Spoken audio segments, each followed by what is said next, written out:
Почитувани, добар ден. Јас сум Сања Димитровска, ова е Добриот доктор. Денеска ќе зборуваме за миелом. Тоа е втора најчеста хематолошка малигна болест. Кои се симптомите, кои се ризик факторите, како оди процесот на лекување. Мој денешен гостин со кој ќе разговараме на оваа тема е доктор Божидар Кочовски, хематолог од клиниката за хематологија. Доктор Кочовски, добре дојдовте во Добриот доктор. Добар ден и добре најдов и благодарам за поканата. Какво хематолошко малигно заболување е миеломот? Миеломот е второто, како што кажавте, најчесто хематолошко малигно заболување. Тоа представува заболување на дел од имуниот наш систем, поточно на заболување кој што ги афектира плазма клетките. Тие се дел од нашиот одбранбен систем и имаат задача да продуцираат имуноглобулини кои што во принцип се протеини, кои што се наша заштита од различни инфекции и поради нарушувањето во однос на структурата на коскената срцевина, значи се таложат и се создаваат тие абнормални клетки, дали во коскената срцевина или надвор. Можни се различни симптоми кои што го афектираат целокупниот организам. Значи, крајно резултира со оштетување во неколку различни органи. Так. Доктор Кочовски, многу малигни заболувања имаат неспецифични, односно симптоми кои што може да укажуваат и на некоја вирусна болест. Како може да се посомневаат, нели, лицата кои што имаат одредени симптоми, дека можеби треба да направат испитувања за оваа болест? Не постои класичен тест кој што би натерал некој да го натера. Не постои скрининг за хематолошките малигни заболувања. Препорачувам во однос на оние годишни контроли кои што се прават кај матичниот лекар, и тогаш матичниот лекар доколку забележи нешто кој што е сомнително ги препраќа на хематолог кој што понатаму би направил поширока палета на испитување. Неспецифични сте, како што кажавте вие, поврзани се со зависност од што е можноста. Значи, главно е замор, еден перзистентен замор, малаксаност, кој што не поминува и на постојаност во однос на тоа. Може да се појави како болка, грбна болка, болка на некој друг вакво. Можни се почести повторувачки инфекции кои што се случуваат, можни се друг вид на симптоми, меѓутоа главно како причина која што најчесто се натерани да се упатат кон понатамошно испитување се анемијата и евентуално исследување за грбна болка или болка во коски. Так. Јас да ги повикам и нашите гледачи дека може да се јават во живо и да постават прашање до нашиот денешен гостин. Доколку отсуствува анемијата, меѓутоа ги имаме оние, како што споменавте, грбни болки во кичма и замор. Колку може навреме да се насочат каде што треба, бидејќи можеби ќе помислат сите дека е некоја ортопедска болест од оние кои што ни се нели чести, кои што секој втор граѓанин ги има. Да, и така е. Пациентите кои што презентираат на нашата клиника се претежно подолг период лекувани со физикална терапија, ортопедска терапија, се додека некако на некој радиолошко испитување не се евидентираат тие нарушувања, односно тие остеолизи кои што знаат да се јават патолошки фрактури, кои што би натерале да се оди кон понатамошно испитување. Анемијата, бубрежна зафаќање можно е да има во склоп на оваа болест, така да во однос на оние обични анализи кои што се прават во тој годишен преглед кај матичниот лекар, би можело да се види нешто кое што би асоцирало. Не е толку има и пациенти кои што се манифестираат со поагресивна форма, меѓутоа мултипниот миелом има и едни преканцерогени состојби кои што кои што претходат на мултипниот миелом и кои што може да се фатат во порана фаза. Меѓутоа и кои што не даваат такви оштетувања. Кои се тие, да имаме тие се моноклонална гамапатија од неспецифично значење, еден смолдеринг, односно еден бавно прогредирачки мултипен миелом кои што не се лекуваат во прва фаза, него се следат, кои што се трансформираат во мултипен миелом, меѓутоа тоа тоа е со едно помало темпо на трансформација. Воглавно се состојби кои што се предканцерогени ги сметаме. И сега, нели, најчесто, односно не најчесто, туку секогаш лекарите велат што побрзо се открие, тоа подобро веднаш да се почне со терапија. Колку кај миеломот, еве мултипен кажавте, тоа значи дека можеби на повеќе сегменти од и на колкот и на рабето да се појави, што значи кога би се фатил во рана фаза? Па, секое помали ќе се оштетувањата на другите органи.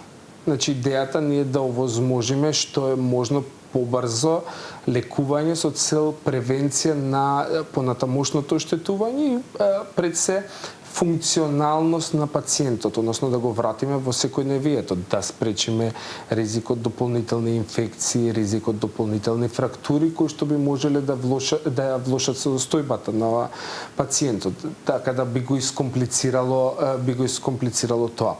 Во однос не постои кај хематолошките болести, не постои стејџирање, односно не постои таков систем како кај другите малигни болести. Значи нема.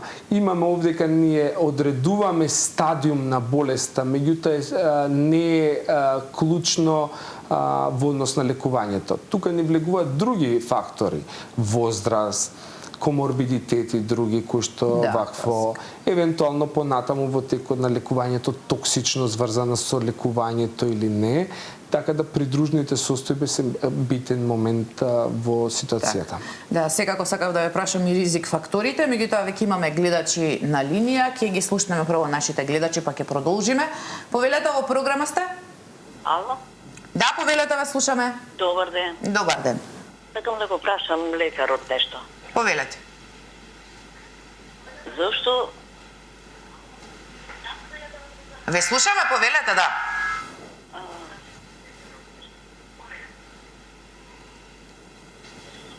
Во програма сте, повелете. Ама има пред мене. Не, во програма сте, господјо, повелете со прашањето. Ало. Сакам да го прашам лекарот. Зошто сега слушнам за грбот, за ова некои работи, мене десната плешка ме боли, ако не лежам ќе се анестезија. Што може да ме боли мене толку? Да. Тоа сакам да го прашам. Дали имате правено одредени испитувања, снимања? Мислам дека 30 години работев во Калуит, бев капсулирка. Дали од тоа со раката стаи гранулат, стаи капсули, па дали се излижат коска на коска, не знам. Затоа сакам да го прашам лекарот. Така. Јас ви благодарам за јавањето. Не ви ќе објасниме дали секоја болка... Не може ни секоја болка, убаво кажавте, вие се неспецифични симптомите кои што би можело да понатаму при дополнителните испитувања да се види дека би се укажало на некое сомневање да се постои, па понатаму да се испитува. Нажалост не можеме да поврзиме еден определен симптом со оваа болест, така да... Меѓутоа, еве пред да вклучам друг гледач, колку можеби работната позиција или местото на работа може да биде ризик фактор за одредени хематолошки заболувања, па и миеломот? Па за сите. Сега и ризикот е изложеност на зрачење определено, начин на токсични материи, сето тоа може да допринесе на отрови, на користење на хемикали определени, може да го зголеми ризикот за секакво малигно заболување, вклучително и за мултипниот миелом. Имаме гледач, повелете, во програма сте?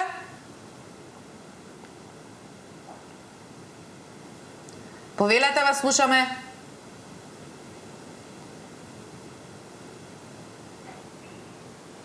Дали имаме гледач на линија? Ало? Да, повелете, вас слушаме. Добар ден. Добар ден, повелете. Намалете го само звукот на телевизорот и повелете, вас слушаме. Поздрав до докторот. Благодарам. Повелете, господја. Се јавувам од Прилеп и сакам да изразам јавна благодарност до клиниката за хематологија. Затоа што мојата сестра од истата оваа диагноза се лекуваше 2,5 години помина 4 циклуси на хемотерапија, потоа следуваше автоимуна трансплантација и сега моментално е во добра состојба и сме премногу благодарни затоа што нема повеќе малигни клетки. Така. Сега си оди на редовни контроли и затоа почувствував потреба дека треба да се јавам и да изјавам една јавна благодарност за целокупниот персонал на хематологија и за заложбата на докторите што ја направија. Така, јас ви благодарам многу за јавувањето. Баш ми е драго што вашата сестра е добро и што ја го споделивте ова искуство. Тоа значи дека доктор Кочовски, пред да ги вклучиме нели останативе гледачи, дека може да биде подолго трајно лекувањето, меѓутоа да даде позитивни резултати, како што спомена и нашата гледачка. Да, ви благодарам за благодарноста. Пациентите се делат на две групи, оние кои што се подобни за трансплантација и оние кои што не се подобни за трансплантација, и тука е разликата во однос на дополнителниот третман. Ова пациентка спаѓа во групата на подобни и затоа може да се заврши лекувањето и со автологна трансплантација на матични клетки. Тоа се од неи за самата матични клетки, кој што процедура ја правиме на нашата клиника. Така да лекувањето продолжува понатаму со една терапија на одржување, затоа што целта не е да доведеме болеста како една хронична болест, како диабетот, со цел да ги намалиме можностите за релапс на истата и да ги намалиме компликациите поврзани од истото. Така да лекувањето и контролите ќе продолжат понатаму, ќе се следи состојбата и ќе се преземаат чекори во однос на понатамошното лечење. На жалост, ние не можеме да зборуваме за долготрајно излекување за конечно, меѓутоа идејата на современата медицина е да ја доведеме болеста во хроницитет некаков и да овозможиме максимално функционален живот. Така. А меѓутоа да се вратиме пред да се почне целиот тој нели процес на лекување и кога ќе утврдите дали може или не може трансплантација. Во каква состојба може да дојдат пациенти кога ќе им се диагностицира миелом, дали може би да бидат едноставно неподвижни, да не може да ги движат екстремитетите, да не може да стануваат? Апсолутно. Значи во зависност од напреднастоста, значи можно да имаме компресивни фрактури, можно и да имаме натрупување на тие лоши плазма клетки надвор од коскената срцевина, можно да прават деструкција, да прават притискање на рбетниот мозок, така да можно да ни доаѓале таков вид на пациенти кои што се презентираат со параплегија или тетраплегија, така да имаме и таков вид на пациенти. Дел од пациентите ги диагностицираме кога завршиле на хемодиализен програм, односно кога веќе настанало едно посериозно оштетување на бубрезите. Така да има различни состојби кои што се афектирани од оваа болест.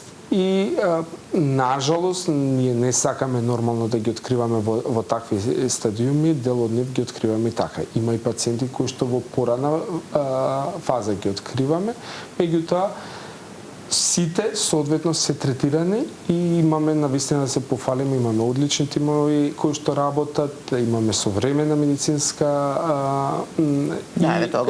апаратура и терапија која што ја даваме на сите пациенти. Кои се ризик факторите, доктор Кочовски? И возраста која, дали може кај повозрастни, кај помлади? Мултипниот миелом представува болест на повозрастната популација. Значи, зборуваме дека просечната возраст е негде од 65. Нажалост, ние откриваме и доста помлади пациенти. Така да веќе не постои граница во која што би рекле дека сите пациенти кои што се постари. Меѓутоа, зголемувањето на возраста е еден од негативните фактори кои што би можело да допринесе до појава на истата. Колку е наследна? Дали може да зборуваме за наследна болест? Не е наследна болест. Значи во овој случај не треба да се плашат пациентите, не можеме да зборуваме за наследност на вакво.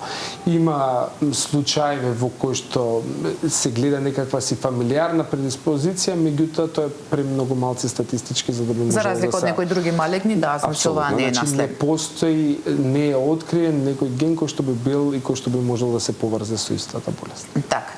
Ќе продолжиме, имаме гледачи на линија. Повелете, во програма сте? Добар ден. Добар ден, повелете. Поздрав до емисијата, до Благодарим. водителката и до докторот. Ме интересира едно прашање. Повелете. Бидејќи се лекувам на клиниката од ке доктор Александар Илиевски за бубрезите, Добро.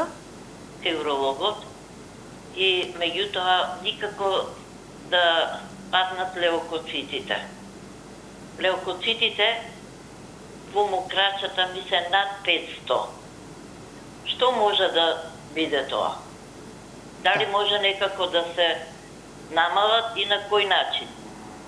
Така, јас ви благодарам многу за јавањето. Не знам колку може да биде Тоа ова. ќе си го разговараат со докторот кој што ги следи, се работи најверојатно за рекурентни уринарни инфекции, сето тоа се сепак не е случува да не би хематолошко. можело да вакво, иако ако смета докторот имаме одлична соработка со нефролозите, така да доста често за Да, ако има за оваа потреба, болест, претпоставам дека- да ги упатуваат соодветно и соодветно ги третираат, така да нефролозите феноменално ја работат својата работа. Да. Имаме гледач, повелете, во програма сте? Ало, добар ден. Добар ден, повелете. Имам прашање до докторот. Повелете. Пред 2 години имав дискохермија. Добро.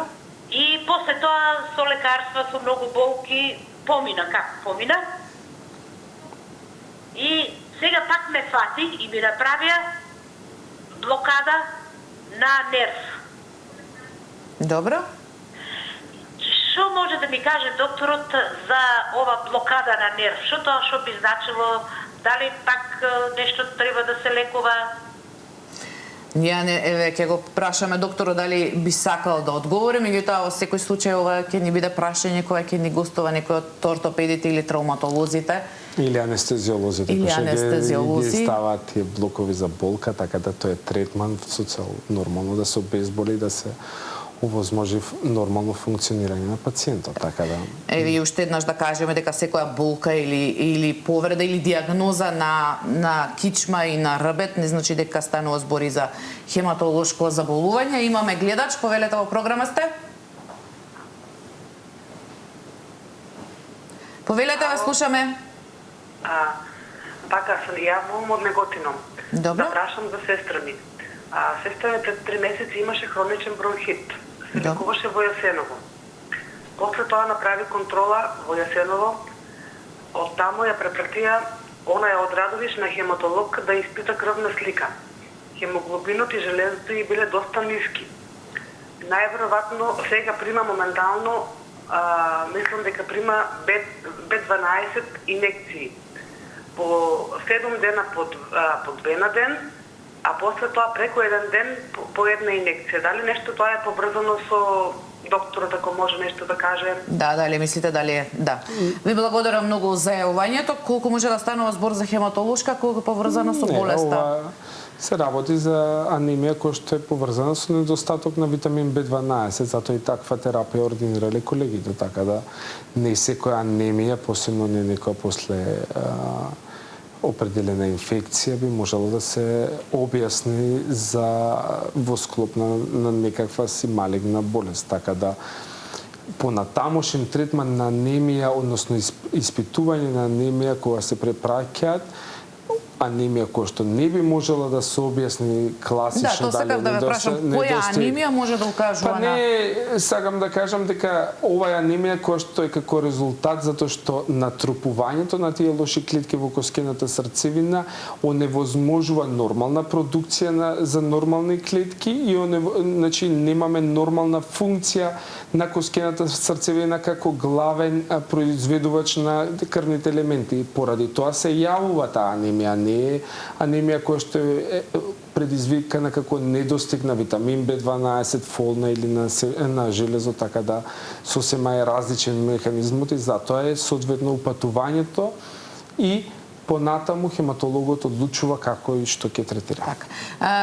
Доктор Кочовски, зошто прочитав негде статистика, односно кога истражував за оваа болест, зошто миеломот е позастапен кај мажите за разлика од жените? 53 наспроти 47 беше негде последната статистичка разлика помеѓу половите. Не постои јасна причина за истото. Не е утврдено. Интересно е што не е асоцирано со полоша прогноза кај едните или кај другите. Не е можно да се најде никаква асоцираност сега за сега на стандардните методи на испитување не е најдено. Дали иднината ќе донесе нешто друго дополнително, не знам, меѓутоа тоа што се во позголем ризик мажите не ги прави инфериорни во однос на лекување или обратно. Еве споменавте нели кога одговаравме на прашањата на гледачите дека има некој кој што се може да се направи трансплантација автологна, кај некој не може. Кога почнува веќе процесот на лекување, колку може тој да трае, односно кога може да се забележат првите позитивни ефекти? Па прилично брзо кај пациентите кои што реагираат соодветно на терапијата, прилично брзо би можело да се забележи. Сега прашањето е пак степенот на оштетување на организмот, односно на органите кои што настапил како резултат на болеста, колку би било потребно време за да се избалансира и некако да дојде во некаков баланс. Обично негде после третиот месец би можеле да зборуваме за едно поддраматично опоравување кое што би го почувствувале пациентите. И после третиот месец што е она што следува? Па веќе после четвртиот циклус, како што кажа пациентката, веќе се прави една проценка на состојбата, се прави проценка на болеста до каде е. Во идеален случај, доколку одговорот е соодветен, имаме ремисија на болеста, тогаш веќе се продолжува кај оние кои што спаѓаат во таа група на погодни за трансплантација, се прават понатамошни припреми за трансплантацијата и се продолжува со трансплантацијата како метод на лекување. Споменавте дека она што ви е најважно, нели, дека не може да зборуваме за излекување целосно, меѓутоа да се доведе во состојба на хроницитет, односно како хронични заболувања што ги имаме и диабет и астма, тоа значи дека треба да си прави редовни контроли како што прават сите тие со хронични заболувања и да примаат соодветна терапија. Апсолутно, значи кај нас пациентите кои што се диагностицирани се следат во текот на целиот живот, така да ги пратиме и интервенираме во секој момент кога ќе забележиме определени биохемиски маркери кои што се пореметуваат или правиме дополнителни, ако треба и поинвазивни методи, снимања правиме доколку на нешто друго се сомневаме, така да веќе хематологот ја прати ситуацијата во текот на целото време. И интервенира соодветно во насока доколку е сето тоа потребно. Бидејќи сме при самиот крај на емисијата, исто споменавте и на самиот почеток, колку може, односно не може да предвидувате кога веќе имате пациент кој што има и други хронични заболувања, колку тоа може да го отежни самиот процес на лекување на оваа хематолошка болест? Па се прилагодува, значи би сакале да зборуваме и нината она што ќе го донесе е персонализација во третманот. Тоа ќе биде базирано можеби на дополнителни генетски анализи кои што во иднината се надевам дека ќе ги донесе во порутинска пракса. Меѓутоа сакаме да го дизајнираме лекувањето согласно состојбата на пациентот и интензитетот на лекување согласно колку е пациентот способен да би го издржал истото, затоа што секој модалитет на лекување е различен. Автологната трансплантација е еден поинвазивен метод и самата примена бара пациентот да е во добра клиничка состојба. Така да мораме да вагаме на се, затоа што пред све не смееме да наштетиме. Така да едно е да лекуваме и да сакаме да постигнеме максимален ефект, а друго е состојбата на пациентот колку сето тоа го дозволува. Така да се трудиме да најдеме најсоодветен третман за сите пациенти. Така. И за сам крај, доктор Кочовски, колку во самиот процес на лекување ја вклучувате и физикалната терапија? Нели, бидејќи зборувавме дека може да не може да се движат екстремитетите, да не може да биде подвижен пациентот. Мултидисциплинарниот пристап е нешто кое што треба да се применува во лекувањето на оваа болест. Нажалост, тоа се оставени малце за подоснежните фази, односно кога веќе ќе излекуваме болеста и со цел на враќање на функцијата на екстремитетите и општо состојбата подобрување на пациентот. Соработуваме со сите, сега тука малце имаме работи кои што допрва ќе треба да ги додефинираме и да го подобриме целокупната здравствена грижа за пациентите со цел да им го подобриме животот на сите. Така. Времето на денешната емисија ни помина. Доктор Кочовски, јас ви благодарам што бевте мој денешен гостин, што ја зборувавме и за оваа болест која можеби многумина не знаат, меѓутоа постои, како што кажавме, втора хематолошка малигна болест и еднаш годишно, како што споменавте, и на тие систематски прегледи може да се направат тие некои проверки за да може во рана фаза да биде откриена. Ви благодарам уште еднаш за гостувањето. Ви благодарам и вам. Почитувани, овде е крајот на денешното издание на Добриот доктор. Се гледаме повторно утре во истото време. Имајте убав ден, чувајте го вашето здравје и гледајте Сител. Довидување.